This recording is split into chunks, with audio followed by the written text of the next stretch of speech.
دیاں لکھ ٹھاراں ساڑی ٹھار مدینہ ہے۔ دنیا کے لوگوں کو بہت سارے شوق ہوتے ہیں، کسی کو شوق ہوتا ہے پیسے کمانے کا، کسی کو شوق ہوتا ہے دنیا گھومنے کا، کسی کو شوق ہوتا ہے اچھی گاڑی لینے کا، مگر عاشق رسول کا سب سے بڑا شوق مدینے جانا ہوتا ہے۔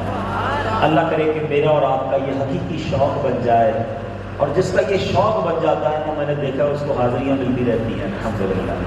اللہ مجھے اور آپ کو مدینہ پاک سے سچی محبت عطا فرمائے۔ وعلی آل محمد صلی اللہ علیہ وسلم۔ مینوں شوق مدینے جاون دا، میرے دل وچ حسرت ہور نہیں۔ مینوں شوق مدینے جاون دا، میرے دل وچ حسرت ہور نہیں۔ آقا تیری مرضی ہے ساڈا تے کوئی زور نہیں۔ آقا تیری مرضی ہے ساڈا تے کوئی زور نہیں۔ میری عقل بھی نہیں، میری شکل بھی نہیں، مینوں یار مناؤن دا ڈھنگ بھی نہیں۔ میرا روپ بھی نہیں، میرا رنگ بھی نہیں، مینوں یار مناؤن دا ڈھنگ بھی نہیں۔ میرا عشق بھی رومی ورگا نہیں، میرا عشق بھی رومی ورگا نہیں۔ میری جامی ورگی ٹور نہیں، پر مینوں شوق مدینے جاون دا، میرے دل وچ حسرت ہور نہیں۔ آقا تیری مرضی ہے ساڈا تے کوئی زور نہیں۔ میرا عشق یہ کہدا ہے حوصلہ رکھے، آقا دا بلاوا آوے گا انشاءاللہ۔ میرا عشق یہ کہدا ہے حوصلہ رکھے، آقا دا بلاوا آوے گا۔ پر کی کریے بے صبری دا، پر کی کریے بے صبری دا، میرے دل وچوں جاندا چور نہیں۔ مینوں شوق سب مل کر مدینے جاون دا، مینوں شوق مدینے جاون دا، میرے دل وچ حسرت ہور نہیں۔ آقا تیری مرضی ہے ساڈا تے کوئی زور نہیں۔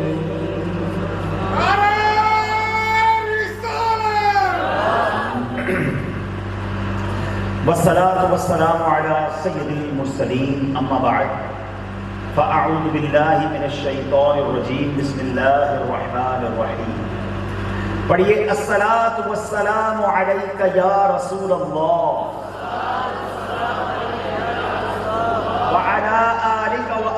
واصحابک یا حبیب اللہ، الصلاۃ والسلام علیک یا نبی اللہ، وعلی آلک واصحابک یا نور اللہ۔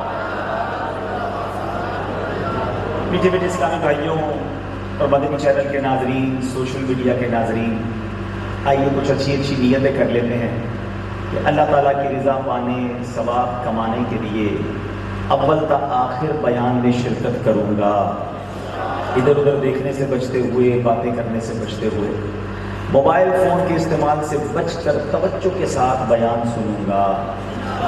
تو آپ لوگوں نے بہت سارے کلپ بنا لیے، اب تسلی سے موبائل جیب میں رکھ لیں، یہ کیمرے میں بھی ریکارڈ ہو رہا ہے، سوشل میڈیا پر بھی لائیو ہو رہا ہے، آپ کو بعد میں اس کی کلپس مل جائیں گے، لیکن آپ خود جس مقصد کے لیے آئے ہیں اگر کیمرہ لے کر بیٹھے رہے تو نہ خود سن سکیں گے، شاید برابر والے بھی آپ کے ڈسٹرب ہوتے رہیں۔ اور میرے بچے جو کھڑے ہیں، میری ان سے بھی گزارش ہے کہ بیان میں آپ کھڑے رہیں گے تو تھک جائیں گے اور سن نہیں پائیں گے، تو جدھر جس کو جہاں جگہ ملے بس بیٹھ جائیں انشاءاللہ، اور اب توجہ بیان کی طرف رکھیں گے، علم دین سیکھنے کی طرف رکھیں گے تو انشاءاللہ بہت کچھ اللہ نے چاہا تو سیکھ کر جائیں گے۔ درود پاک پڑھنے کے بے شمار فضائل و برکات ہیں۔ مصطفیٰ جان رحمت شمع بزم ہدایت صلی اللہ تعالیٰ علیہ وسلم کی بہت ساری احادیث فضائل درود میں ملتی ہیں۔ ایک بڑی کمال کی حدیث ہے، آپ کو اندازہ ہوگا کہ درود پاک نیکیاں کمانے کا کیسا شاندار ذریعہ۔ لوگ پیسے کمانے کی ٹرکس پوچھتے رہتے ہیں، میں آج آپ کو ایک ایسا فارمولہ دے رہا ہوں کہ آپ اپنی نیکیوں کے میٹر کو کس تیزی کے ساتھ بڑھا سکتے ہیں۔ نبی پاک علیہ الصلوۃ والسلام فرماتے ہیں، جس کا مضمون ہے من صلی علیہ صلاۃ واحدۃ صلی اللہ علیہ عشرہ، جس نے مجھ پر ایک بار درود پاک پڑھا اللہ تعالیٰ اس پر اپنی 10 رحمتیں نازل فرماتا ہے۔ آگے فرمایا ومن صلی علیہ عشرہ صلی اللہ علیہ مئۃ، جس نے مجھ پر 10 بار درود پاک پڑھا اللہ پاک اس پر 100 رحمتیں نازل فرماتا ہے۔ آگے فرمایا ومن صلی علیہ مئۃ صلی اللہ علیہ الفا، جو مجھ پر 100 بار درود پاک پڑھے اللہ پاک اس پر 1000 رحمتیں نازل فرماتا ہے۔ ملٹیپلیکیشن دیکھیے، تقسیم دیکھیے، ایک درود 10 رحمتیں، 10 درود 100 رحمتیں، 100 درود 1000 رحمتیں۔ آج کے دور میں ہم یہی تو چاہتے ہیں کہ مصیبت پریشانیوں سے بچے رہیں، بیماریوں سے بچیں، وائرسوں سے بچیں، کاروبار میں کوئی مسئلہ نہ آ جائے، پیسے کوئی چھین نہ لے جائے، چوروں ڈاکوؤں سے بچیں۔ مجھے بتاؤ جو گھر سے نکلا اور درود پڑھتے پڑھتے نکلا اور اللہ کی رحمتیں اس پر برس رہی ہیں تو مصیبتیں کیسے آئیں گی، پریشانیاں کیسے آئیں گی، رحمت الہی میں وہ نہاتا چلا جائے گا۔ تو آپ اپنی زندگی میں درود پاک کو شامل کر لیں، جتنی درود پاک پڑھیں گے ملٹیپلائی بائی 10 اللہ کی رحمتیں آپ پر برس رہی ہیں۔ مگر اس حدیث کا جو آخری حصہ ہے، اللہ اکبر، یقین کرو جب بھی سنے ایمان تازہ ہو جاتا ہے۔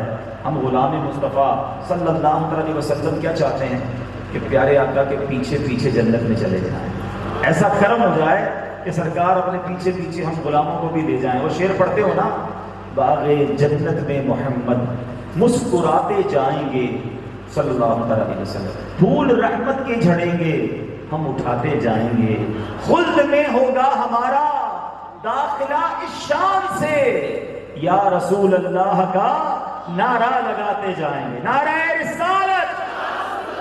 مگر سنو، یہ تو میری اور آپ کی تمنا ہے نا کہ ایسا ہو جائے۔ اب میں بتاتا ہوں کہ جن کے پیچھے جنت میں جانا ہے وہ خود کیا فرما رہے ہیں۔ آگے فرماتے اس حدیث میں، یاد ہے نا کیا فرمایا، ایک پڑھیں تو 10 رحمتیں، 10 پڑھیں تو 100 رحمتیں، 100 پڑھیں تو 1000 رحمتیں۔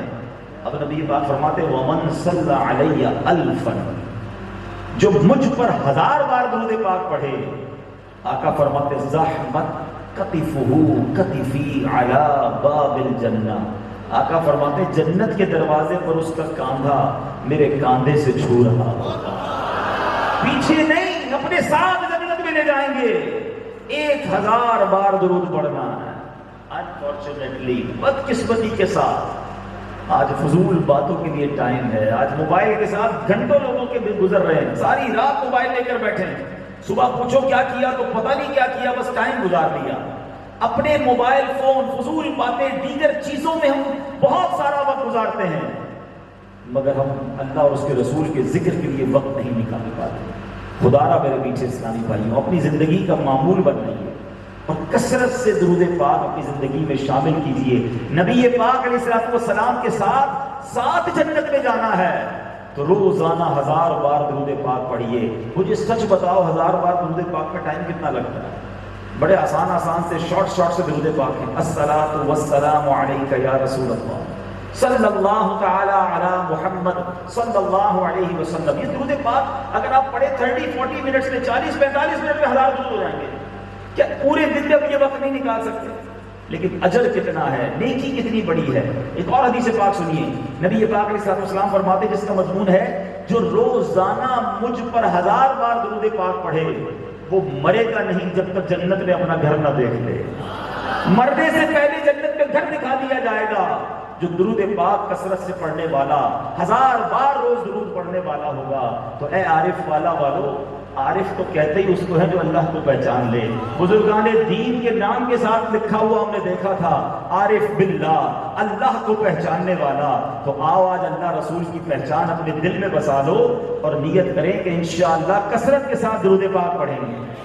آئیے محبت کے ساتھ بآواز بلند درود پاک پڑھ لیں۔ صلو علی الحبیب۔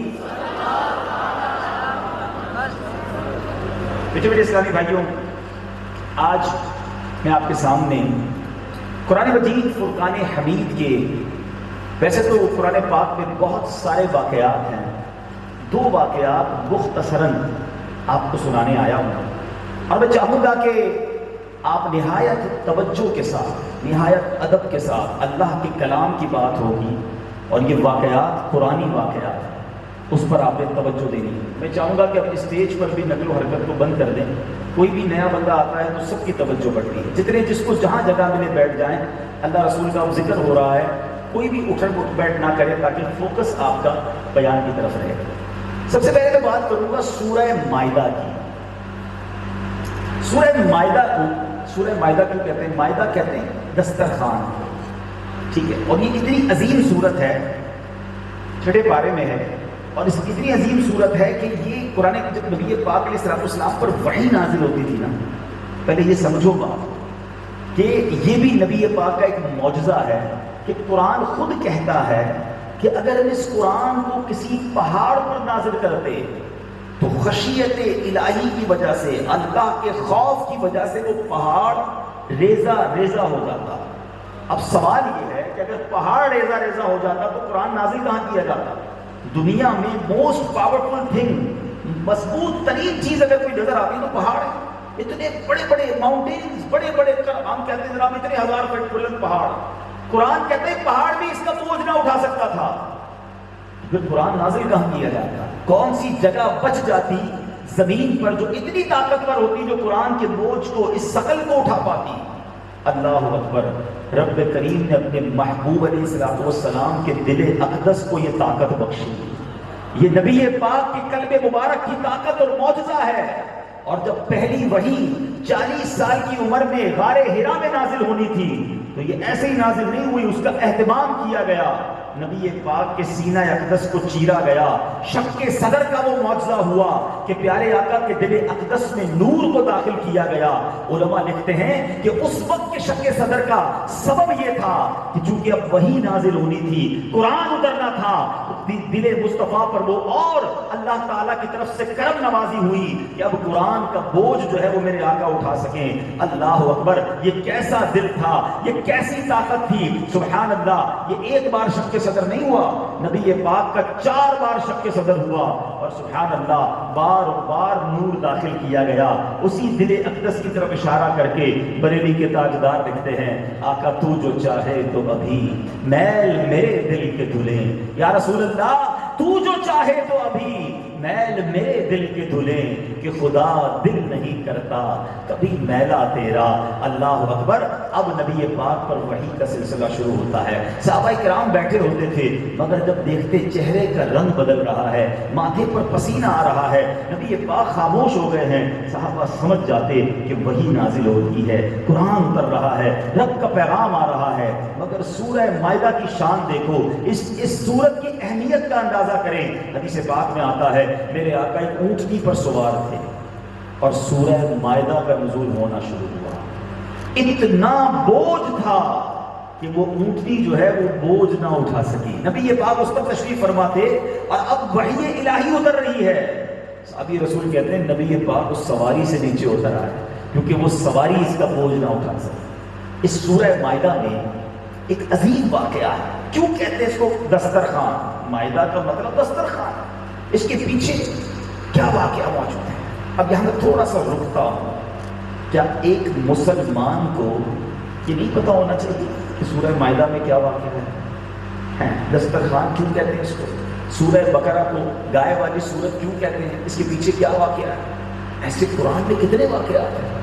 یہاں بیٹھے تو اتنی باتیں پتا ہوتی ہیں. ساری رات بٹھاؤ دنیا بھر کی سیاست کا پتا ہوگا, دنیا بھر کی مارکیٹوں کا پتا ہوگا, پیٹرول کی قیمت کہاں پہنچ گئی, سونا کدھر پہنچ گیا. نہ پیٹرول لینا ہے نہ سونا لینا ہے, قیمت سب کی پتا ہوگی. تو کون سی حکومت چل رہی ہے, صوبائی حکومت نے کیا کہہ دیا ہے, تو آج اسمبلی میں کون سا بل پاس ہو رہا ہے, وہ دنیا بھر کی معلومات ہے.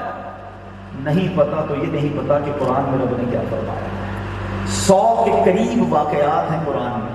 مور دین 100 اسٹوریز آف قرآن. کیوں ہے بھائی؟ اللہ نے نازل کی ہے میری اور آپ کی ہدایت کے لیے کہ پچھلی قوموں کے واقعات پڑھو اور اس سے سبق حاصل کرو. ان پر کیوں عذاب نازل ہوا, وہ قومیں برباد ہوئی تو کیوں ہوئی, تم ایسا نہ کرنا. لیکن سبق پڑھ کے تو پتہ چلے گا نا کیا غلطیاں کی تھی. یہاں ٹائم ہی نہیں ہے. بدقسمتی کے ساتھ آج اتنے بڑے مجمع میں ہاتھ اٹھاؤں نا کہ بتاؤ کون ہے جس نے پورا قرآن ترجمہ اور تفسیر سے پڑھ لیا ہے, تو شاید بہت تھوڑے ہاتھ اٹھیں گے. یہ سوال کروں کہ کس کو پورا قرآن تجوید اور مخارج کے ساتھ پڑھنا آتا ہے, تو بھی بہت سارے کم ہاتھ اٹھیں گے. پوچھو اپنے آپ سے کیا کر رہے ہیں. کیا اس طرح قرآن سے دور رہ کر زندگی اچھی ہے؟ میرے آقا مدینے والے مصطفیٰ صلی اللہ تعالیٰ علیہ وسلم فرماتے ہیں وہ دل ویران ہے جس پہ کچھ قرآن نہیں ہے. اپنے دل سے پوچھو میرے دل میں کتنا قرآن ہے, ہم کتنا قرآن پڑھتے ہیں. ایک اور سوال کرتا ہوں, آخری بار قرآن کب دیکھا تھا, کب پڑھا تھا؟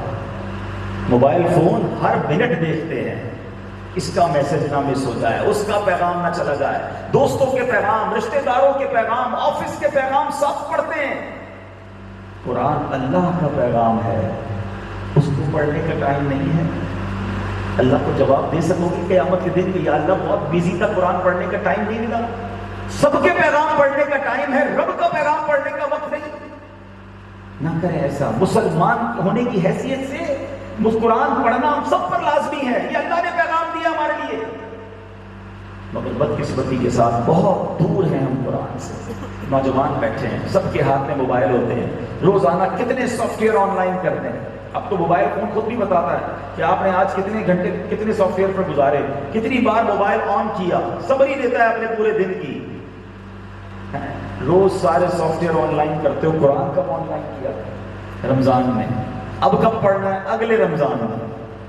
میرے پیچھے اسلامی بھائیوں, جب میں اور آپ قبر میں جائیں گے نا, یہ سارے سافٹ ویئر آف لائن ہو جائیں گے. لوگ دیکھیں گے یار واٹس ایپ پہ 3 دن سے آن لائن نہیں ہوا ہے, فیس بک پہ 4 دن سے, وہ بندہ جو ہر آدھے گھنٹے بعد کوئی پوسٹ لگا رہا تھا 4 دن ہو گئے آن لائن نہیں ہوا ہے. اچھا فلاں سافٹ ویئر اس نے کھولا نہیں ہے, خیر تو ہے, تو پتا چلے گا بندہ آف لائن ہو گیا ہے, قبر میں چلا گیا ہے. مگر آپ کو پتا ہے جب میں اور آپ قبر میں جائیں گے نا, سارے سافٹ ویئر آف لائن ہوں گے, قرآن ادھر بھی آن لائن ہوگا. قرآن قبر میں شفاعت کرے گا, قرآن قبر میں نور کا کام کرے گا. سورہ ملک کی فضیلت کے بارے میں آتا ہے, جو روزانہ سورہ ملک پڑھتا ہے قبر میں عذاب سے وہ بچانے والی صورت ہے, شفاعت کرنے والی صورت ہے. سورہ اخلاص پڑھنے والا, سورہ اخلاص قبر میں نور کا کام کرتی ہے. اس سافٹ ویئر کو کیوں نہیں تھامتے جو قبر میں بھی آن لائن رہے گا؟ بھائی میرے میٹھے اسلامی بھائیوں, قرآن پڑھنے والے بنو. آج میں جو واقعات لے کر آیا ہوں, یقیناً ان واقعات میں بھی سبق ہے, مگر میرا پہلا سبق, پہلی بات یہ تھی کہ ہم قرآن سے دور نہ رہیں. قرآن تھام لو, قرآن سے دوستی کر لو. انشاءاللہ آپ کی زبان پر قرآن ہو, آپ کی آنکھیں قرآن دیکھیں, آپ کے کان قرآن روز سنیں, آپ کی زندگی شاندار ہو جانی ہے. بہرحال سورہ مائدہ دسترخوان والی سورت کیوں کہا جاتا ہے؟ واقعہ کچھ یوں تھا کہ بنی اسرائیل نے حضرت عیسیٰ علیہ السلام سے عرض کی کہ یا عیسیٰ, اے اللہ کے نبی, آپ اللہ تبارک و تعالیٰ سے عرض کیجئے کہ وہ ہمارے لیے آسمان سے دسترخوان اتارے, آسمانی کھانا ہم نے کھانا. حضرت عیسیٰ علیہ السلام نے اللہ تبارک و تعالیٰ کی بارگاہ میں دعا مانگی. اللہ تبارک و تعالیٰ کی بارگاہ میں جو دعا کی نا وہ آیت بھی بڑی زبردست ہے. آپ فرماتے ہیں اللہ کی بارگاہ میں بسم اللہ الرحمن الرحیم قال عیسی ابن مریم اللہم ربنا انزل علینا مائدة من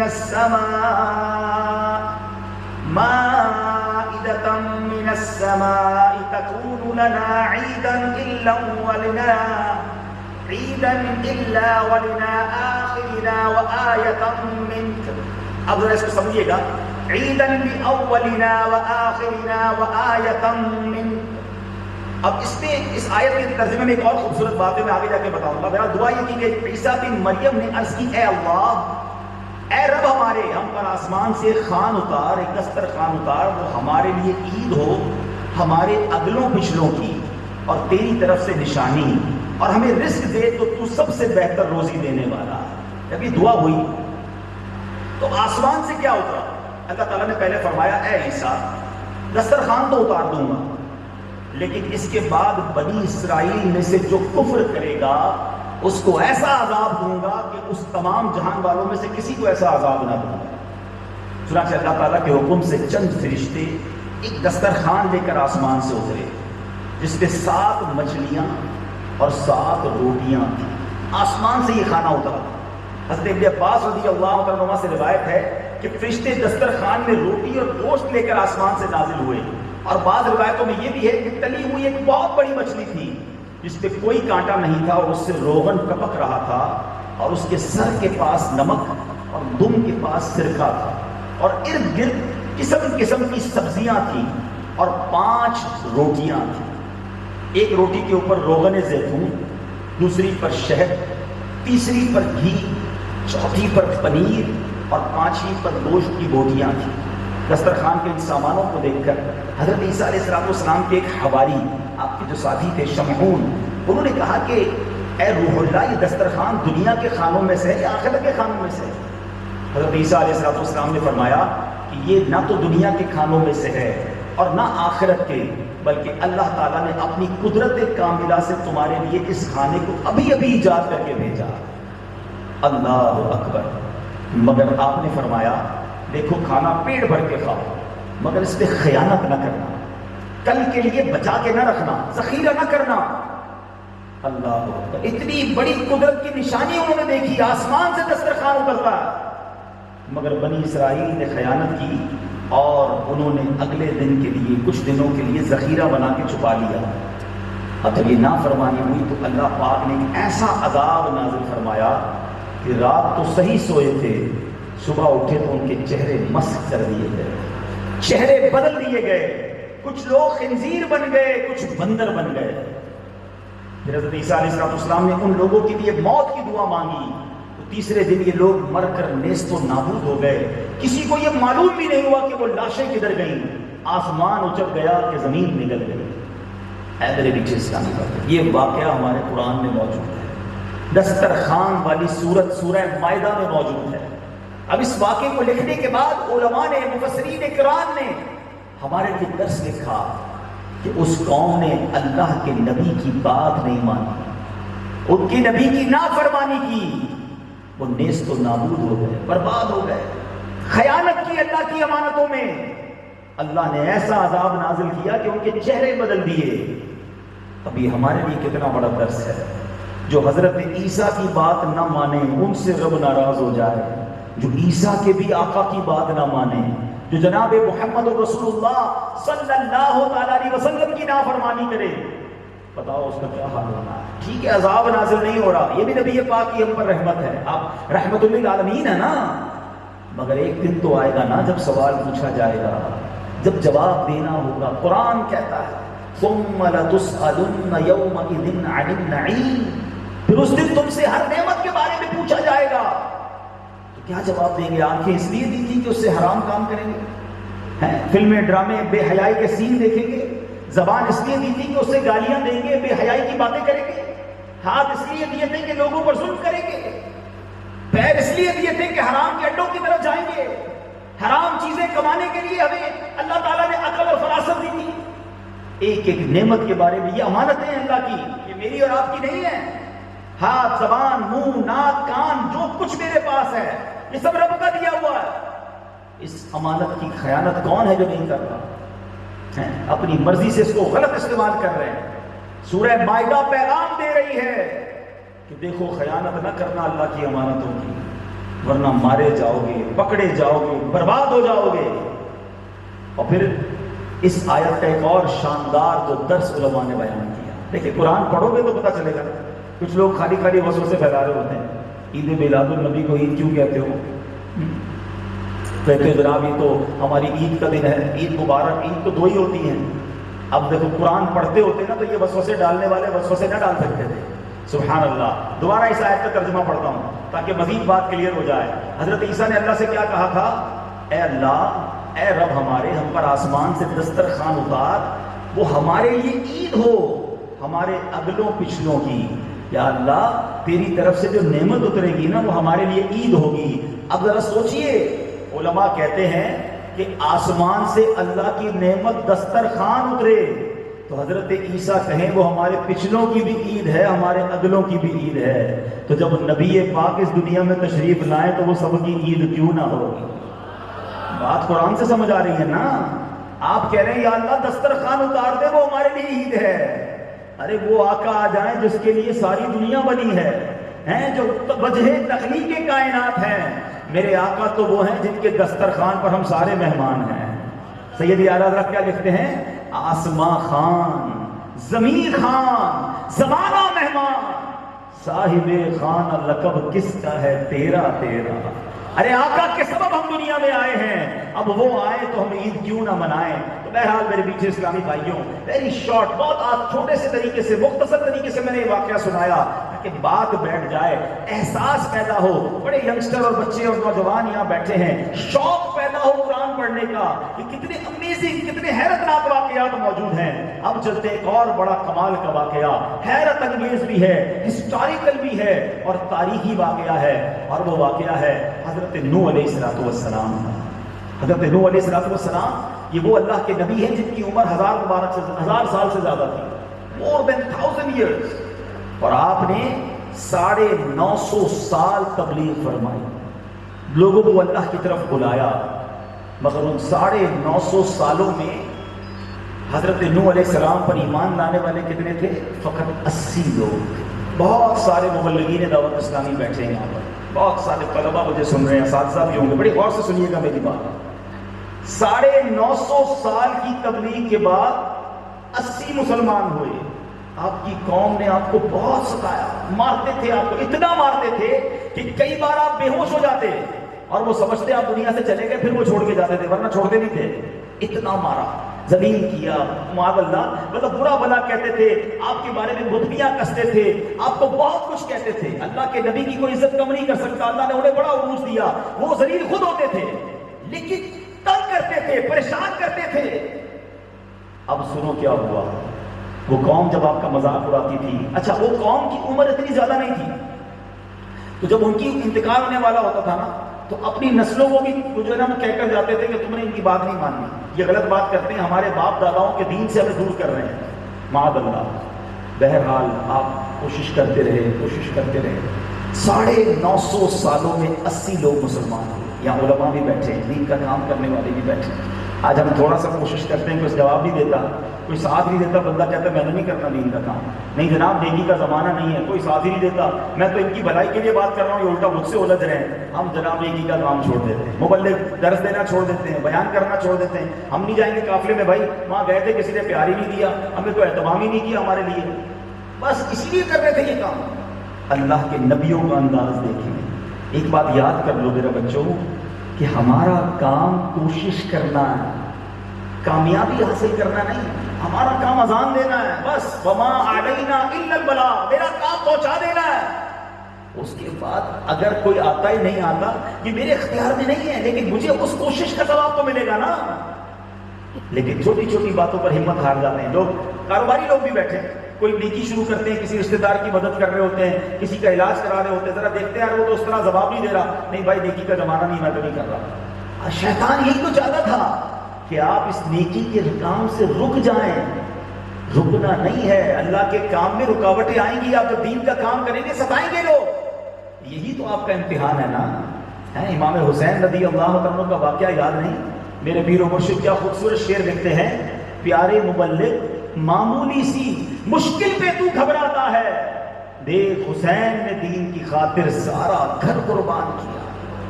تو ہمیں گھبرانا نہیں ہے, ہمت نہیں ہارنی ہے, پیچھے نہیں ہٹنا ہے, کوشش کرتے رہیں گے, اللہ تعالیٰ راہیں کھول دے گا. عارف والا میں مجھے نہیں پتا اس کی ہسٹری, لیکن اگر اس کی ہسٹری آپ اٹھائیں گے تو شاید یہاں جب دعوت اسلامی کا کام شروع ہوا ہوگا, ایک آدھ اسلامی بھائی ہوں گے, 2 ہوں گے جنہوں نے شروع کیا ہوگا, بڑی مشکلیں آئی ہوں گی, بڑی ٹھوکریں کھائی ہوں گی, وہ بھی ہمت ہار جاتے تو آج یہ ہزاروں کا اجتماع کیسے ہوتا, آج یہاں کیسے دعوت اسلامی کا کام بڑھتا.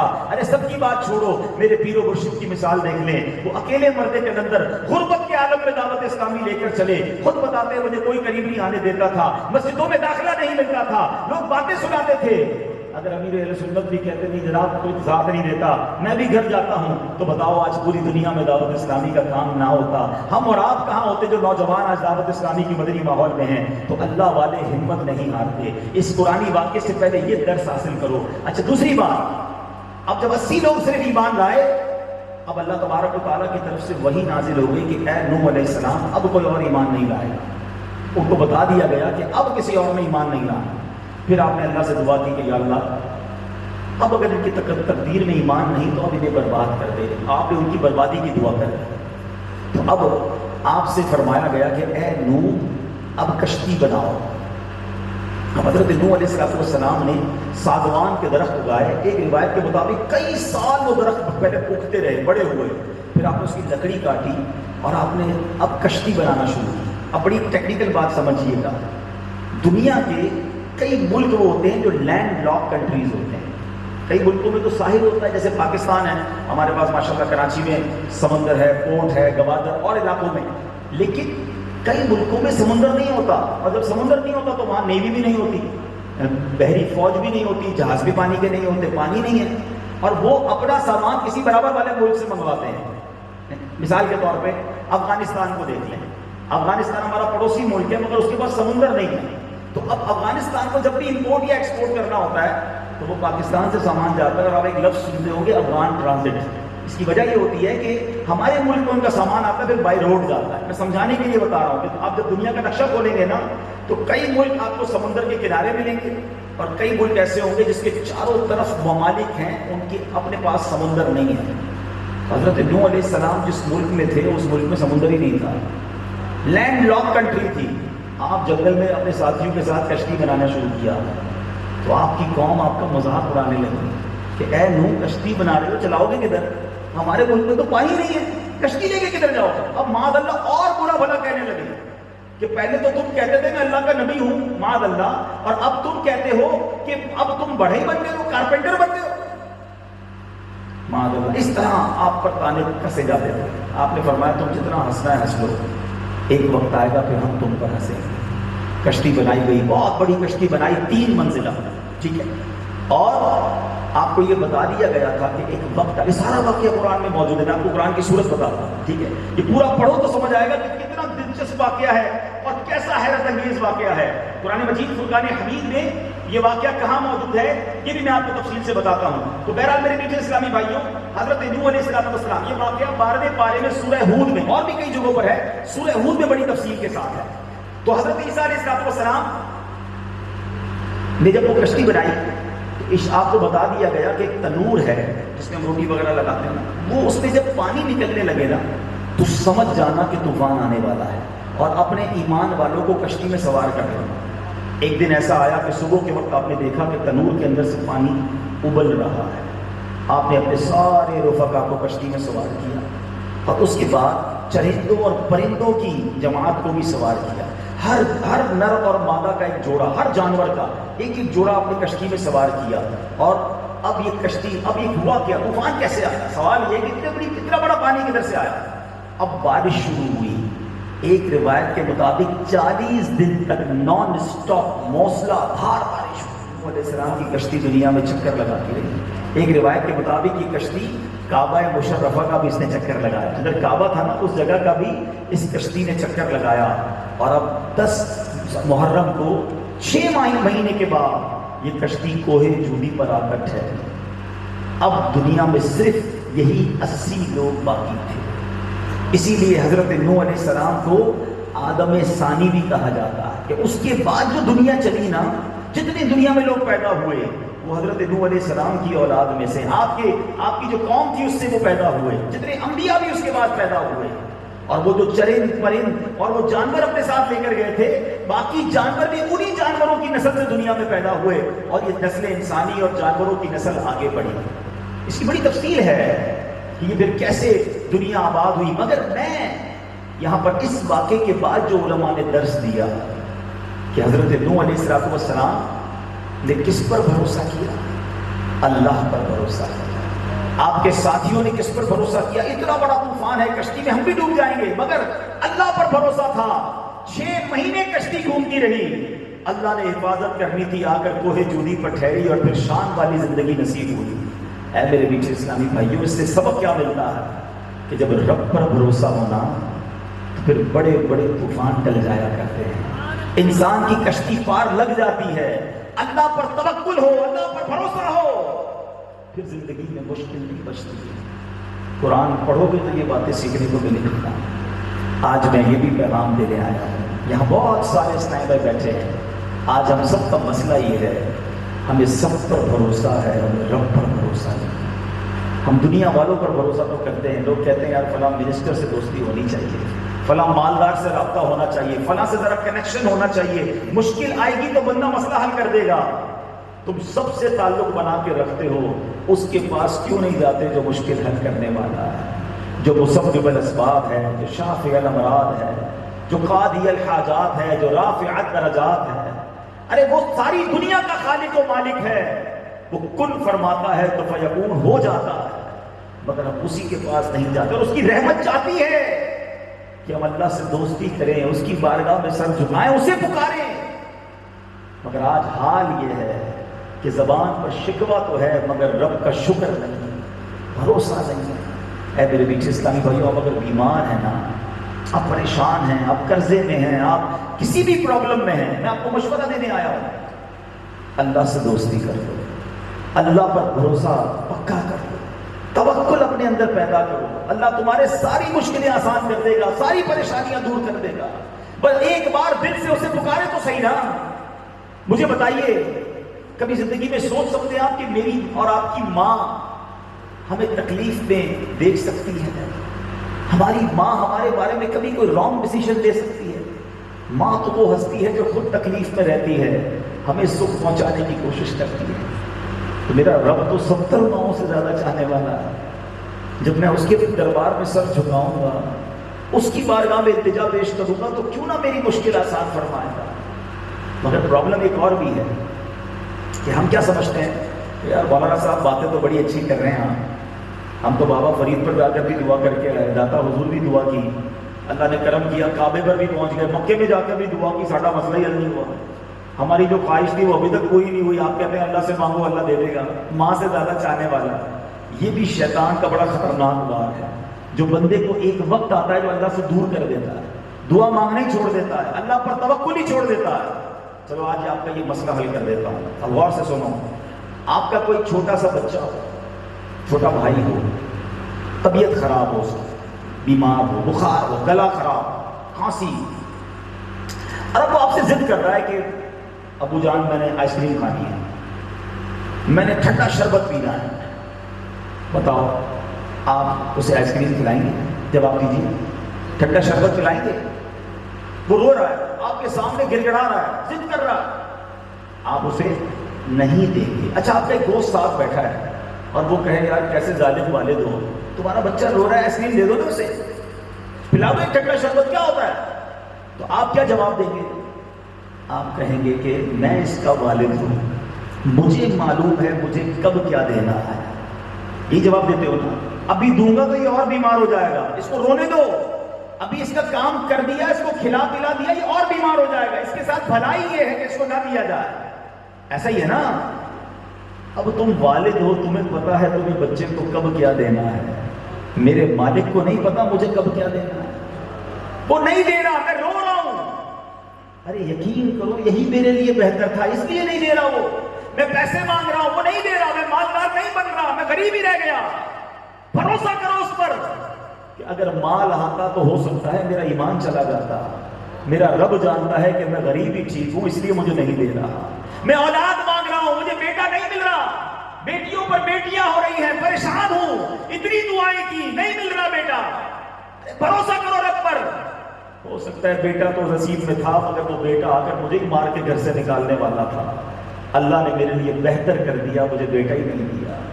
یہ وہ محبت، یہ وہ لیول ہے، یہ وہ توکل ہے کہ جس دن تمہیں رب پر بھروسہ آ گیا، تمہیں رب سے محبت ہو گئی، اب تمہارا کام ہوگا تب بھی خوش رہو گے، نہیں ہوگا جب بھی خوش رہو گے. نہیں ہوگا تو یہی ذہن میں خیال آئے گا نا اللہ نے بہتر کیا، نہیں ہوگا میرے نصیب میں. ہمارا پرابلم کیا ہے پتہ ہے؟ ہم جو ہے اس پر خوش نہیں ہو رہے، جو نہیں ہے اس پر پریشان ہو رہے ہیں. میں آپ کو ایک واقعہ سناتا ہوں، یہ زندگی بھر یاد رکھنا، بہت ساری مسئلے حل ہو جائیں گے. 99 نمبر والا فارمولا ہے اس میں. ایک بادشاہ تھا، وہ بڑا بادشاہ تھا، بہت پیسے تھے، بڑی رعایا تھی، مگر اس کو سکون نہیں تھا. بہت سارے پیسے والے ایسے ہوتے ہیں جن کو سکون نہیں ہوتا، پیسہ بڑا ہوتا ہے. اچھا یہ بھی ایک بات کلیئر کر دوں کہ لوگ کہتے ہیں یار پیسہ ہوگا تو مزہ رہے گا زندگی میں، پیسہ والا ہوگا نا پھر لائف میں سکون ہوگا. یہ بہت بڑی غلطی ہے. اگر پیسے سے سکون ملتا ہوتا نا، یا پیسے سے خوشی ملتی ہوتی تو امیر پھر کبھی غمگین نہ ہوتا.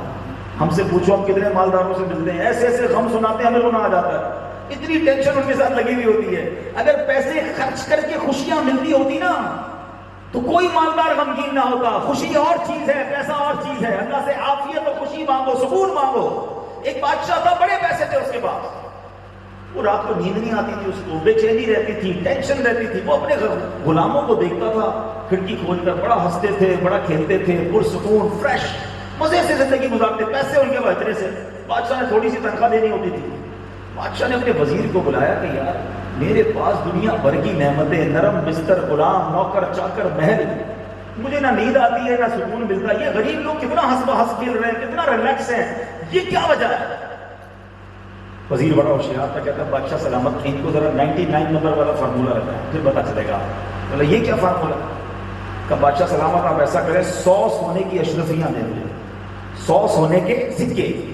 بادشاہ نے 100 سونے کے سکے تھیلی میں ڈال کے وزیر کو دے دیے. وزیر نے بادشاہ کے سامنے وہ ایک سکہ نکال کر جیب میں رکھ لیا. واپس بادشاہ کو تھیلی دی کہ اب آپ اپنے غلام کو دے دیں. غلام کو بلایا، بادشاہ نے وہ تھیلی دے دی کہ بیٹا یہ 100 سکے سونے کے تمہیں تحفہ. غلام کی تو لاٹھی لگ گئی، خوشی کی انتہا نہیں. بادشاہ سلامت، اللہ آپ کو سلامت رکھے، مجھ غریب کو اتنا سارا مال دے دیا. خوشی خوشی گھر پہنچا، اپنے گھر والوں کو بتایا کہ آج پتہ ہے کیا ہوا؟ بادشاہ سلامت نے 100 سونے کی اشرفیاں دی ہیں. 100 سونے کی اشرفیاں، ہوئے ہوئے پورے گھر والے خوشی سے جھومنے لگے. ان کی تو زندگی میں کبھی اتنی دولت نہیں دیکھی تھی. ہر بندہ خوش، انجوائے کر رہا ہے. تو چلو ذرا دیکھیں تو صحیح اشرفیاں ہوتی کیسی ہیں. تھیلی کھولی، اب کھول کر گن بھی لیتے ہیں. گننا شروع کی تو نکلی 99، ایک اشرفی کم. سب نے کہا یہ تو آپ نے تو کہا تھا بادشاہ سلامت نے 100 دی، 99 اس میں. دوبارہ گن لیں، دوبارہ سب نے مل کے گنی، دوبارہ 99. اب گھر والوں کا چہرہ پھیکا پڑنا شروع ہوا. تم ایک کھو کر آ گئے، اتنی قیمتی چیز راستے میں دیکھی نہیں، سنبھال کے لا نہیں سکتے. اس نے کہا نہیں تم نے چوری کی ہوگی، کوئی کہتا نہیں دراز کے نیچے ہوگی. اور سارے گھر میں افراتفری، ٹینشن، لڑائی جھگڑا، ساری رات ڈھونڈتے رہے اشرفی، کوئی گھر میں نہیں سو سکا. وہ غلام صبح بادشاہ سلامت کے پاس ہے، آنکھیں لال، ٹینشن والی. وزیر نے کہا کیا ہوا، تمہارے چہرے پہ خوشی نہیں ہے؟ کہتا مسئلہ یہ ہے کہ ساری رات گھر میں جھگڑا ہوتا رہا، وہ ایک اشرفی کدھر گئی؟ وزیر نے وہ اشرفی نکالی اور اس کو دے دی. وہ بندہ تو چلا گیا. پھر وزیر نے بادشاہ سے جو بات کی نا وہ آج میں سمجھانے آیا.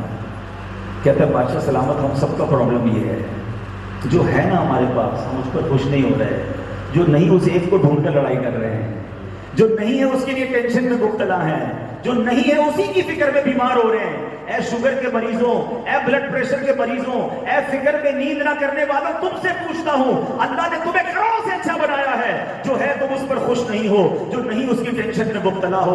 ارے انجوائے کرو لائف کو.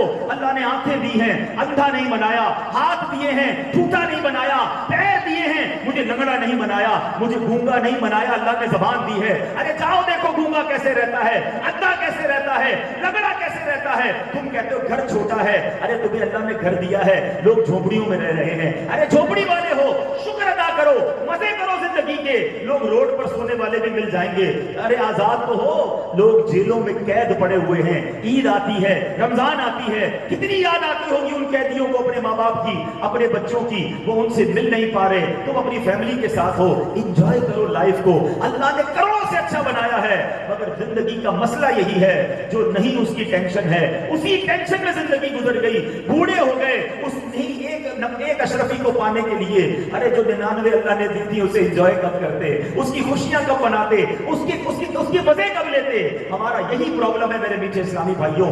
آج اگر یہ نقطہ سمجھ جاؤ گے تو جو تمہارے پاس ہے وہ کروڑوں کے پاس نہیں ہے۔ میں چیلنج کرتا ہوں، آج عارف والا میں ہزاروں اسلامی بھائی بیٹھے ہیں، جیسی زندگی آپ گزار رہے ہیں، جی ہاں جتنے یہاں بیٹھے نا اسٹیج سے لے کر ادھر تک، جیسی زندگی آپ اور میں گزار رہے ہیں، ایسی زندگی گزارنے کے کروڑوں لوگ خواب دیکھ رہے ہیں، رو رہے ہیں، ان کو نہیں مل رہی ہے۔ آپ کہیں گے یار مولانا صاحب ایسا کیسا ہو سکتا ہے، میں تو غریب آدمی ہوں، کرائے کے گھر میں رہتا ہوں، قرضے میں بھی ڈوبا ہوا ہوں، لیکن آپ کہہ رہے ہیں میری جیسی زندگی، جی اس طرح آپ سب پیروں پہ چل کے آئے ہیں، ہزاروں لاکھوں لوگ ہیں جن کے پیر ہی نہیں ہیں، آنکھیں ہی نہیں ہیں۔ کبھی گئے ہیں ہاسپٹل؟ عارف والا کا ہاسپٹل تو ہوگا نا، ایسے نہیں چلے جائے گا ایمرجنسی وارڈ کے اندر، اپنی قیمت پتہ چل جائے گی، بھاؤ لگا پتہ جائے گا کہ کیا زندگی ہے۔ لوگ نالیوں کے ذریعے کھا رہے ہیں، بیچارہ جو ڈائلسس کا مریض ہے، کبھی سنا ہے ڈائلسس کیا ہوتا ہے؟ ہفتے میں 3 دن بیچارہ جب وہ ڈائلسس کرواتا ہے اس کی جان نکل جاتی ہے، گردے فیل۔ میں ملا ہوں ڈائلسس کے مریض سے، وہ کہتا ہے میں 1 گلاس پانی کو دیکھتا رہتا ہوں اور ترستا رہتا ہوں، ڈاکٹر کہتا ہے پورے دن میں 1 گلاس پینا ہے، کیونکہ زیادہ پی لو گے تو پیشاب نہیں نکلے گا، پیشاب نہیں بنے گا۔ اتنی آسانی سے میں اور آپ استنجا کر کے فارغ ہو جاتے ہیں، کبھی سوچا ہے جن کا پیشاب رک جاتا ہے ان کو نالی لگا کر جب یہ ساری چیزوں سے فارغ ہونا پڑتا ہے، یہ نعمت نہیں ہے؟ کب شکر ادا کرو گے اس کا؟ کب انجوائے کرو گے لائف کو؟ کب خوش ہو جاؤ گے؟ بیٹی دی ہے تو بیٹے کے غم میں رو رہے ہو، اللہ نے بیٹا دیا ہے تو بیٹی کے غم میں رو رہے ہو، شادی ہو گئی تو کوئی اور مسئلہ لے کے رو رہے ہو، ارے روتے ہی رہو گے ساری زندگی، پریشان ہی رہو گے۔ اللہ نے بہت دیا آپ کو، آپ لسٹ بناؤ، لسٹ ختم ہو جائے گی، آپ پھر دیکھ نہیں سکو گے اللہ کی نعمتیں۔ مگر مسئلہ یہ ہے کہ ناشکری ہے کہ زبان سے جاتی نہیں ہے، ہم اللہ کی بارگاہ میں شکر ادا نہیں کرتے، اور اللہ نے وعدہ کیا قرآن میں لَإِن شَكَرْتُمْ لَأَزِيدَنَّكُمْ، تم میرا شکر ادا کرو میں تمہیں اور عطا کروں گا۔ تو شکر ادا کون کرے؟ آج تو لوگوں کی زبان پر ناشکری ہے، سارا دن ناشکری ہے، بس جناب کاروبار بڑا مندہ ہے، طبیعت بھی ٹھیک نہیں ہے، بڑی پریشانی ہے، زندگی میں سکون نہیں ہے۔ تم نے خود بے سکونی کی ہے، کبھی سوچا اللہ نے کیا کیا دیا ہے تمہیں؟ ایک اسی طرح کا شخص ایک بزرگ کے پاس گیا، کہتا حضور اللہ نے مجھے کچھ نہیں دیا، میں برباد ہو گیا، سب سے پیچھے رہ گیا۔ فرمایا اچھا کچھ نہیں کیا؟ ہاں کچھ نہیں کیا۔ فرمایا اچھا ایسا کرو، ایک آنکھ دے دو، 10 لاکھ روپے لے دو۔ کہتا حضرت آنکھ کے بغیر تو اندھا ہو جاؤں گا، کیا دیکھوں گا؟ فرمایا اچھا ایک ہاتھ دے دو، 10 لاکھ روپے لے دو۔ کہتا حضور بغیر ہاتھ کے تو زندگی کیسے گزاروں گا؟ کہ اچھا ایک پیر دے دو، 10 لاکھ روپے لے دو۔ کہتا لنگڑا ہوگا تو چل بھی نہیں سکتا۔ اچھا ایک کان دے دو، 2 ہے نا، 10 لاکھ روپے لے دو۔ 2 گردے، 20 لاکھ روپے لے کے گردہ دے دو۔ وہ گنواتے گئے، وہ منع کرتا گیا، آخر بزرگ کہتے ہیں کمال کے آدمی ہو، کروڑوں کی پراپرٹی لے کے گھوم رہے ہو، کہتے اللہ نے کچھ نہیں دیا۔ کب شکر ادا کرو گے؟ کب شکر ادا کرو؟ دیکھو لوگ کتنی بڑی بڑی پریشانیوں میں ہیں، کتنے بڑے بڑے دکھ ہیں لوگوں کے، ہمیں تو اندازہ ہی نہیں اللہ نے ہمیں کیا کیا نعمتیں دی ہیں۔ میں ایک بار ایک بہت بہت بڑے سیٹ کے پاس گیا، انہوں نے کہا میرا والد بیمار ہے، میں ان کے والد سے ملنے گیا، اللہ نے بہت نوازا، ان کا بڑا عجیب پرابلم، زندگی میں پہلی بار میں نے وہ پرابلم دیکھا۔ ان کا مسئلہ یہ تھا کہ ان کو فالج کا اٹیک ہوا، فالج ٹھیک ہو گیا، مگر دماغ کی ایسے حصے پہ فالج کا اثر باقی تھا۔ یہ جو دماغ ہے نا، آپ کو مزے کی بات بتاؤں، جو سائنس کے اسٹوڈنٹ ہیں میری بات جلدی سمجھیں گے، آج تک سائنس دماغ کو نہیں سمجھ سکی۔ یہ اللہ کی وہ شان ہے، یہ وہ قدرت ہے، یہ وہ مشین ہے جو اللہ نے ہم سب کو دی ہے، سائنس نہیں سمجھ سکی ہے۔ میں نے ایک تحقیق پڑھی تھی کہ انسان اپنی پوری زندگی میں اپنے دماغ کو 5% استعمال کرتا ہے۔ اللہ نے اتنا بڑا دماغ دیا، اتنی میموری ہے اس کے اندر، اتنی وسعت ہے، سیکھنے کی اتنی صلاحیت ہے کہ نارملی انسان 60-70 سالوں میں 5 سے 6% استعمال کرتا ہے۔ تو لوگ کہتے ہیں یار عمر بڑی ہو گئی اب سیکھنے کی عمر نہیں جناب، دماغ میں صلاحیت ہے اللہ نے دی، سیکھو، ابھی بھی سیکھ جاؤ گے، ابھی بھی یاد ہوگا، لیکن لوگ سیکھتے نہیں ہیں۔ ہم پڑھتے ہیں بڑے بڑے بزرگوں کے بارے میں، اتنی ہزاروں حدیثیں، لاکھوں حدیثیں یاد تھی، اتنی کتابیں پڑھی ہوئی تھی، اتنا علم، یہ کیسا تھا؟ انہوں نے اس دماغ کو یوز کیا، ہم یوز ہی نہیں کرتے، ٹھیک ہے نا؟ تو اب ان کے ساتھ پرابلم کیا تھا کہ ان کے دماغ میں، ہمارے دماغ میں نا یہ سمجھیے کہ یہ دماغ آرڈر دیتا ہے جسم کے اعضاء کو، یہ ہاتھ اٹھانا ہے تو دماغ آرڈر دے گا تو ہاتھ میں اٹھا رہا ہوں، میں بول رہا ہوں تو یہ بھی آرڈر مل رہا ہے دماغ سے۔ تو ہم مثال دیتا ہوں، بسم اللہ الرحمن الرحیم، یہ پانی کی بوتل ہے، ٹھیک ہے؟ ویسے آپ اپنے تھوک کو نگلتے ہیں، نگلتے تھوڑا آپ ایک ایکشن کرتے ہیں، ذرا تھوک کو نگلیے سارے، تو میری بات جلدی سمجھ، میں گھونٹ پی کے بتاتا ہوں۔ گھونٹ جو ہے، یہ تھوک جو ہے وہ نگلتے ہیں، ہم ہونٹ پہ پانی رکھتے ہیں تو خود نہیں جاتا اندر، تو یہ جو نکلنا ہے نا، یہ بھی دماغ کا ایک حصہ ہے جو ہمارے حلق کو آرڈر دیتا ہے اور یہ اس کو نگلتا ہے۔ انہوں نے مجھے، میں نے زندگی میں پہلی بار سنا، وہ کہتے ہیں میرے والد کا سارا فالج ٹھیک ہو گیا ہے، اب ایک پرابلم رہ گئی ہے، ان کے منہ میں ہم نوالا رکھ دیتے ہیں مگر یہ نگل نہیں پاتے۔ کیوں؟ کہ دماغ کا وہ حصہ جو نگلنے کا آرڈر دیتا تھا وہ سن ہو گیا ہے۔ تو میں نے کہا علاج کریں، ڈاکٹر کہتے ہیں ہمارے پاس کوئی علاج نہیں ہے، دماغ کو ہم کھول نہیں سکتے۔ آپ نے دیکھا ہوگا کہ جب کسی کو دماغ کی چوٹ لگتی ہے تو ڈاکٹر کیا کرتے ہیں؟ اس کو چھوڑ دیں، وہ کھول کے بہت کم ٹھیک کرتے ہیں، یا کھول دیں گے تو پانی نکالتے ہیں۔ یہ جو کہتے ہیں نا برین آپریشن ہے، یہ دماغ کو چھیڑتے نہیں ہیں، خون نکال لیں گے، پانی نکال لیں گے، ٹیومر نکال لیں گے، اس دماغ کو کوئی آگے پیچھے نہیں کر سکتے، ٹانکے شانکے اندر نہیں لگا سکتے برین کے اندر، چھوڑ دیتے ہیں۔ کہتے ہیں خود دماغ ٹھیک ہوگا، آنکھیں چلی گئی ہیں تو خود ایکسیڈنٹ سے واپس آنی ہوگی تو آ جائے گی۔ یادداشت کا کیا کہتے ہیں؟ یادداشت چلی گئی ہے چھوڑ دیں، اللہ نے چاہا تو دماغ اپنی جگہ پھر ٹھیک ہوگا تو یادداشت واپس آئے گی، یعنی ڈاکٹروں کے پاس علاج نہیں ہے۔ تو اب ڈاکٹر نے پتہ ان کو کیا کہا، سننا، وہ کہتے ہیں میں نے علاج بتاؤ کیا، تمہارے پاس تو بہت پیسہ ہے، سب سے اچھے ڈاکٹر کو دکھاؤ، بولے سارے ڈاکٹرز کو دکھا دیا۔ ڈاکٹر کہتے ہیں ان کو چھوڑ دو، ایک وقت آئے گا کہ دماغ اپنے ہی کسی دوسرے حصے کو یہ کام دے گا کہ اب تم نے آرڈر دینا ہے کہ یہ اب دوبارہ نکلنا شروع کرو۔ اب یقین کریں میں نے 1-1.5 مہینے بعد پھر طبیعت پوچھی، کہتے اللہ نے کرم کیا اب دوبارہ نکلنا شروع ہو گئے ہیں۔ فَبِأَيِّ آلَاءِ رَبِّكُمَا تُكَذِّبَانِ، اتنی نعمتیں دی ہیں اللہ نے مجھے، کہا مرضی سے کھاتا ہوں، مرضی سے پیتا ہوں، جب فارغ ہونا ہے فارغ ہو جاتے ہیں، آنکھیں بند کرتے ہیں تو نیند آ جاتی ہے۔ کبھی بے خوابی کے مریض سے ملے ہو، ساری رات کروٹ بدلتا ہے، نیند نہیں آتی اسے، اچھی نیند سونے والوں روز صبح اٹھ کے شکر ادا کرو کہ اللہ تمہیں سونے کی توفیق دی اور پھر زندہ بھی کیا، یہ نیند بھی موت ہے۔ کتنی نعمتیں، کتنی نعمتیں، صبح و شام نعمتیں، سانس لو تو نعمت، سانس نکالو تو نعمت۔ یہ کرونا وائرس ہوا نا، احساس ہو رہا ہے آکسیجن کتنی بڑی نعمت ہے۔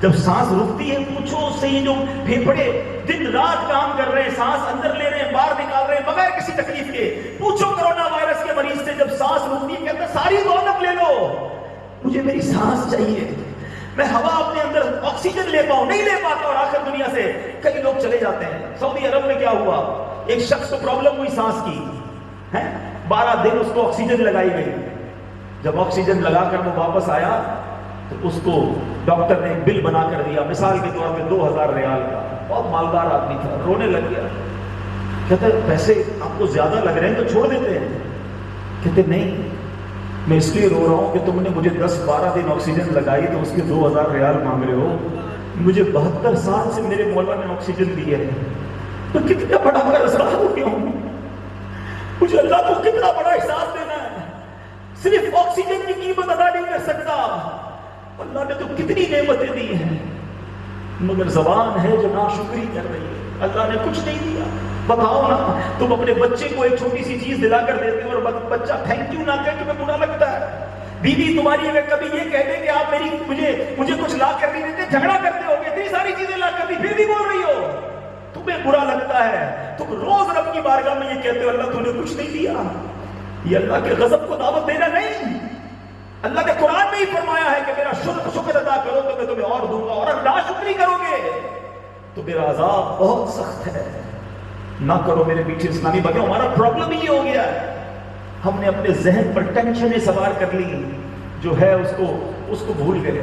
تھوڑی سی زندگی انجوائے کرو، خوش رہو، اللہ کی نعمتوں کو گنتے رہو، یا اللہ تیری مہربانی، ہر حال میں تیرا شکر، تو نے موت دیا، مجھے نوازا تو نے، جب یہ کہو گے وہ خالق اور دے گا، وہ مالک اور دے گا، اور تمہیں زندگی کا لطف آنے لگ جائے گا۔ اگر یہی کہتے رہے کہ کچھ نہیں ہے تو کچھ بھی نہیں ملنا، ٹینشن میں رہو گے اور بیمار بھی ہو جاؤ گے۔ تو آج یہ فارمولہ یاد کر کے جانا 99 والا، کہ وہ ایک ڈھونڈنا چھوڑ دو، جو 99 ملے اس میں مزے کرو، شکر ادا کرو، زندگی سکھ سے گزارو اور اللہ پر بھروسہ کرو۔ نہیں مل رہا نا، یہی بہتر ہے میرے لیے، یہ سوچ لو وہ میری ماں سے زیادہ چاہنے والا ہے، اگر وہ نہیں دے رہا تو یہی میرے لیے بہتر ہے، تو پھر تمہیں ٹینشن نہیں ہوتی، پھر پرابلم میں نہیں آؤ گے۔ اے میرے پیچھے اسلامی بھائی، آج کے اس مختصر بیان میں نے اللہ ہی کے کلام سے تو آپ کو باتیں بتائی ہیں۔ خدا را قرآن پڑھیں، قرآن پڑھو گے نا اللہ سے محبت ہو جائے گی، اللہ سے دوستی کرو، اللہ سے محبت کرو، اللہ پر بھروسہ کرو، زندگی بہت آسان ہو جائے گی۔ اور اللہ نے قرآن میں وعدہ بھی کیا۔ ایک آخری بات کر لیتا ہوں، کبھی کبھی زندگی میں کوئی ایسی مشکل آتی ہے کہ ہمیں لگتا ہے بس یار اب ختم، اب میں نہیں نکل سکتا، اب زندگی ختم ہو گئی، اتنا بڑا پہاڑ آ گیا سامنے، اتنا بڑا قرضہ آ گیا ہے، اتنی بڑی بیماری آ گئی ہے، ڈاکٹروں نے بھی منع کر دیا ہے، گھر میں اتنا بڑا جھگڑا ہو گیا ہے، بھائیوں میں ایسی دوری ہو گئی ہے، دشمنیاں ہو گئی ہیں، اب جناب زندگی ختم نہیں ہو سکتی، زندگی اب آگے نہیں چل سکتی۔ اور ایسی کیفیت میں جا کر پتہ کیا ہوتا ہے، لوگ ایسی کیفیت میں جا کر خودکشی کر جاتے ہیں، ڈپریشن کے مریض بن جاتے ہیں، مایوسی کی طرف چلے جاتے ہیں۔ یہ کبھی نہ ہونے دینا۔ اگر آپ اس وقت بھی ایسی کیفیت میں مجھے سن رہے ہیں نا، میں بلکہ ایک اور بات کرتا ہوں، ماشاءاللہ بزرگ بیٹھے ہیں اسٹیج پر بھی، ادھر بھی، جو 50 سال کی عمر کا ہے نا، میری بات جلدی سمجھے گا۔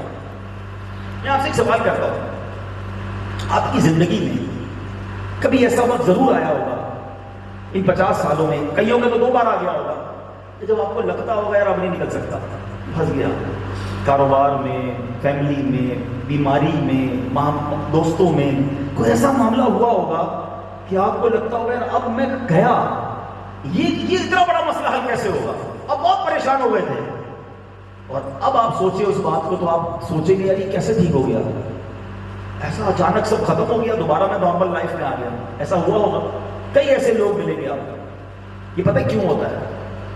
ٹھیک ہے، میں اب آپ کو قرآن کی آیت کے ذریعے سمجھاؤں گا، آج بات قرآن کی کرنی ہے، ٹھیک ہے؟ اللہ تعالیٰ قرآن میں فرماتا ہے وَمَن يَتَوَكَّلْ عَلَى اللَّهِ، قرآن فرماتا ہے، پہلے اللہ فرماتا ہے کہ وَمَن يَتَّقِ اللَّهَ يَجْعَلْ لَهُ مَخْرَجًا، جو اللہ سے ڈرے اللہ اس کے لیے راستہ نکالتا ہے، نجات کا راستہ نکالتا ہے، اس کو نکالتا ہے وہاں سے، جو اللہ سے ڈرتا ہے نا۔ اور اللہ فرماتا ہے اللہ فرماتا ہے وَيَرْزُقْهُ مِنْ حَيْثُ لَا يَحْتَسِبُ، اللہ تمہیں ادھر سے روزی دے گا جدھر تمہارا گمان بھی نہیں ہوگا، آپ نے سوچا بھی نہیں ہوگا، ادھر سے پیسے آئے، ادھر سے مدد آئی، ادھر سے معاملہ سالو ہوا اور آپ نکل گئے اس معاملے سے، کیونکہ آگے قرآن کیا کہتا ہے وَمَن يَتَوَكَّلْ عَلَى اللَّهِ فَهُوَ حَسْبُهُ، جو اللہ پر بھروسہ کرے اللہ اس کے لیے کافی ہے۔ اصل پرابلم یہی ہے، جس نے اللہ پر بھروسہ کر لیا اللہ نکال دے گا اس کو، اس مشکل سے باہر آ جائے گا، وہ زیرو سے واپس ہیرو بن جائے گا، سب ختم ہو جاتا ہے، تھوڑے دنوں بعد سب آ جاتا ہے، کیونکہ اس بندے نے اللہ پر بھروسہ رکھا تھا، مایوسی نہیں کی تھی، دعائیں کرتا رہا، اللہ نے اس کو وہاں سے نکالا۔ اب میں آپ سے کہتا ہوں، اگر میرا کوئی ایسا بھائی بیٹھا ہے جو کہنے لگے، سوچتا ہے کہ یار یہ بیماری، یہ قرضہ، یہ پرابلم اب حل نہیں ہو سکتا، میں آپ کو ایک مثال سے سمجھاتا ہوں۔ آپ نے دیکھا ہوگا گھر میں چونٹیاں ہوتی ہیں، چونٹیاں جاتی ہیں ایک ساتھ لائن میں، اب ان کے آگے کوئی سیب رکھ ایپل، چونٹیاں رک جائیں گی، ان کو لیے تو پہاڑ ہوگا نہیں، یا تو واپس ٹرن کر لیں گی یا واپس ہو جائیں گی، وہ سیب کو نہیں ہٹا سکے گی، ان کے لیے بہت بڑی چیز ہے، چونٹی سیب کو نہیں ہٹا سکتی، ایسا ہی ہے، آپ اس سیب کو اٹھائیں واپس جیب میں رکھ لیں، کیا ہوگا؟ راستہ کلیئر، چونٹی کے سامنے سے پہاڑ کلیئر ہو گیا، چونٹی کے لیے وہ پہاڑ تھا، آپ کے لیے سیب تھا نا۔ آپ کے سامنے جتنی بڑی مشکل کھڑی ہے نا اس وقت، یا آئندہ کھڑی ہو، میرا جملہ یاد رکھنا، یہ مشکل تمہارے لیے پہاڑ ہے، میرے رب کے لیے کچھ نہیں ہے۔ ان اللہ علی کل شیء قدیر، ان اللہ علی کل شیء قدیر، وہ خالق ہے، مالک ہے، قدرت والا ہے، یہ مشکل اس کے لیے کچھ نہیں ہے۔ ڈاکٹر کہتے ہیں بندہ ٹھیک نہیں ہو سکتا، میرا رب چاہے تو رات بیمار سوئے صبح ٹھیک ہو جاتا ہے، ڈاکٹر پریشان ہوتے رپورٹیں کلیئر ہو جاتی ہیں، اللہ چاہے تو جو اللہ کا دوست ہوگا نا اس کے کام سدھر جائیں گے۔ آج سے نیت کر لو، میں نے اللہ پر بھروسہ کرنا ہے، میں نے رب کے فیصلوں پر راضی رہنا ہے، میں نے کبھی ناشکری نہیں کرنی ہے، میں نے شکر ادا کرنا۔ دیکھو یہ آزمائشیں آئیں گی زندگی میں، ایک حدیث پاک آخری سنا کر بات ختم کرتا ہوں. جو پریشانیاں آتی ہیں یہ بھی بڑی کمال کی ہوتی ہے. نبی پاک علیہ السلام فرماتے ہیں جس کا مضمون ہے کہ اللہ تعالیٰ کی بارگاہ میں بندے کا ایک مرتبہ لکھا ہوگا. یعنی اللہ کی رحمت یہ چاہتی ہے کہ بندہ ادھر تک پہنچ جائے نیکیاں کر کے، مگر وہ پہنچ نہیں پاتا. روزے رکھ کے، نمازیں پڑھ کے، عبادت کر کے ادھر پہنچ نہیں پاتا، گناہگار ہوتا ہے. اب اللہ پاک اس پر کوئی آزمائش بھیجتا ہے، بیماری بھیجتا ہے، کوئی مالی پریشانی، کوئی پرابلم، تاکہ میرا بندہ صبر کر کے ادھر پہنچ جائے. نیکی سے نہیں پہنچا تو صبر کر کے پہنچ جائے. اب بتاؤ جو آزمائش آئی تھی وہ تو میرے درجے بڑھانے آئی تھی اور ہم ناشکری کرنے بیٹھ گئے. سب کو بتایا. لوگ کہتے جناب ہم تو صبر ہی کر رہے ہیں. وہ بھائی ساری دنیا کو بتا کر صبر نہیں ہوتا. یہ جملہ سنا ہوگا نا، صبر جمیل. یہ کیا ہے؟ یہ صبر جمیل کسی جمیل بھائی کا صبر نہیں ہے. صبر جمیل کی تعریف یہ ہے کہ بندہ، پریشان بندہ اور نارمل آدمی میں فرق محسوس نہ کر سکے. کسی کو پتہ ہی نہ چلے کہ یہ اتنی بڑی مشکل میں ہے. میں جانوں میرا رب جانے. وہ شعر سنا ہے نا، کسی کا احسان کیوں اٹھائیں، کسی کو حالات کیوں بتائیں، تمہیں سے مانگیں گے تم ہی دو گے، تمہارے در سے ہی لو لگی ہے. اللہ کی بارگاہ میں عرض کرے، نبی پاک سے عرض کرے، باقی دنیا کو بتانے کی کیا ضرورت ہے. تو بہرحال میرے میٹھے اسلامی بھائیوں، آج میں قرآن کا پیغام لے کر عارف والا والوں کے پاس آیا ہوں. قرآن پڑھنا ہے، اس کو سمجھنا ہے. اب دو واقعات تھوڑی تھوڑی دیر میں بتائے ہیں. پورا قرآن پڑھیں، اس کے واقعات پڑھیں تو مزے کا مزہ آتا ہے. روز نیا سیکھیں، روز اچھی باتیں پتہ چلیں گی.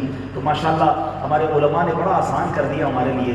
پوری کتاب اردو میں لکھ دی الگ سے، عجائب القرآن، غرائب القرآن. مکتبۃ المدینہ یہاں بھی موجود ہوگا، عارف والا پہ ہوگا، اس سے حاصل کریں.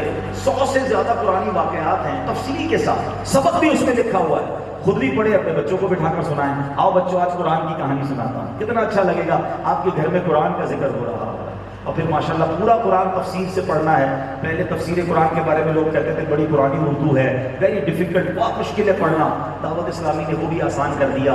تفسیر قرآن صراط الجنان، سبحان اللہ، اللہ سلامت رکھے ہمارے مفتی قاسم صاحب کو. اتنی آسان اردو میں ہمیں تفسیر قرآن دے دی. وہ پڑھو، حاصل کیجئے. 10 جلدوں پر ہے، روز تھوڑا تھوڑا پڑھیں. اب آپ کہیں جناب 5000 خرچ کرنا مشکل ہے، جوتے لینے کے لیے پیسے ہیں، جیکٹ لینے کے لیے پیسے، قرآن خریدنے کے لیے پیسے نہیں ہیں. چلو بھائی پھر بھی آپ کا اگر یہ عذر ہے تو ہم نے جناب اس کو انٹرنیٹ پر فری ڈال دیا. انٹرنیٹ سے ڈاؤن لوڈ کر لیں. اپلیکیشن بنا دی صراط الجنان کی، موبائل میں ڈاؤن لوڈ کریں، روز تفسیر قرآن پڑھنے والے بن جائیں. کچھ لوگ کہتے ہیں جناب اردو پڑھنا نہیں آتا. کمال کی تحریک دعوت اسلامی، ان کا بھی جناب مسئلہ حل کر دیا. اب تفسیر قرآن صراط الجنان آڈیو میں جاری کرنا شروع کر دی.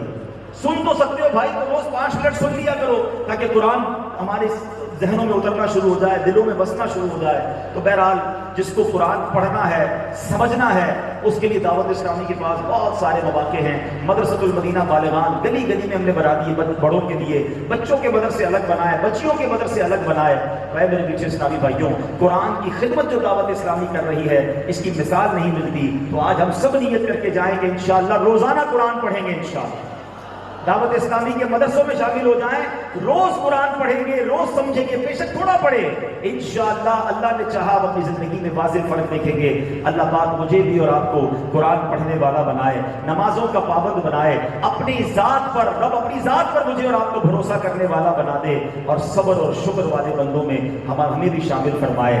آمین بجاہ النبی امین صلی اللہ تعالی علیہ وسلم. تشریف رکھیں گے، تشریف رکھیں گے. دعا ہونی ہے. ابھی تو آج تو سنا ہے اللہ سے مانگنا ہے، دعا سے پہلے چلے جاؤ.